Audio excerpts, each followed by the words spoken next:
This happened to me a few weeks ago, and I'm still receiving treatment at a psychiatric clinic. I don't know why this horrible incident happened, or whether it was my fault or just bad luck. I hope the people who hear this story can help me find an answer. I remember the day clearly. It was a weekend afternoon, and I was lying on the sofa watching TV, enjoying my leisure time. But then the doorbell suddenly rang, though I wasn't expecting anyone. I jumped up in surprise because there were hardly any people who would visit my house without telling me first. I went to the door and asked who it was, and surprisingly, I heard a friendly voice answer. "Hey, it's Shane, your friend?" I paused for a moment. Did I have a friend named Shane? I couldn't remember. But he kept talking. "We were in the same class in elementary school."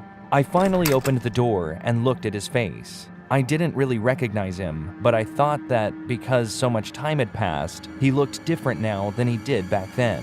Then, he pointed to his temple with his finger. There was a very big and ugly scar there. He said, "Don't you remember me? When we were in elementary school, you stabbed me here with a pen. It really hurt. But you didn't even apologize to me. You were so bad, right?" I was startled for a moment, as if I had been hit on the back of the head. I didn't know why. Maybe it was because of guilt, or because I was so shocked. A previously lost memory came back to me. I said with a trembling voice and a slight laugh, "But you only bled a little back then. Why is there such a big scar? It couldn't have been from that, right?" He took a pen out of his pocket. It looked old and rusty. I realized that it might even be the pen I had stabbed him with back then. He looked at the pen for a moment and then wiped his tears. Then he said, "You don't know how much it hurt back then. I tried not to forget that pain because I have to get revenge on you. I was afraid that if I forgot that pain, I would lose my desire to get revenge on you. So whenever I couldn't remember the pain well, I stabbed my temple so that I could feel it again, and now there's a big scar." While staring into my eyes, he stabbed his temple with the pen. He screamed out in excruciating pain while clenching his jaw. Then he held the bloody pen up to my face and said, "It's always the same pain, but I never get used to it. It's always painful. Well, it's your turn to feel it now. I've stabbed my temple 180 times in 15 years. You have to be stabbed 180 times too." His eyes were filled with rage and madness. He held the pen high and stared at my temple, as though he was aiming the pen. I tried to close the door quickly, but he came close to me and grabbed my arm. I grabbed his hand and pulled it off of me and pushed him away. But he pulled me down, and we rolled on the floor and fought. Luckily, I got on top of him and punched him in the temple.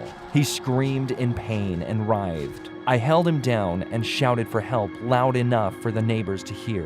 The neighbors called the police, thankfully, but Shane continued to yell at me. "You better settle your debt quickly! The more time passes, the more times you'll have to get stabbed! This debt will never go away! The interest will keep accumulating!" The police arrived shortly after and arrested him. And after that day, I hastily moved to another city. However, I still live every day in fear. Fear that he might show up at my door once again. Sometimes I think about attempting to contact him and asking for forgiveness. I want to end this fear and live comfortably. But when I think of the horrible scar on his temple and his insistence that I pay my debt, I vow again to avoid him forever. I have never really told anyone this story. However, I've been meaning to get it out in some way for the whole world to know. I recall it being a cool summer afternoon in 1991. I don't remember the exact date when this all happened, but I remember what I would see on the streets where I lived. My family and I are a family of 5. Myself, my mom, my dad, my sister, and my baby brother. We've always been a friendly and generous family. My family is Mexican, and when we moved, we did not have much at the time. We moved into an apartment building that was right next to another apartment building in February of 1990. The apartment was not much, but we had to get by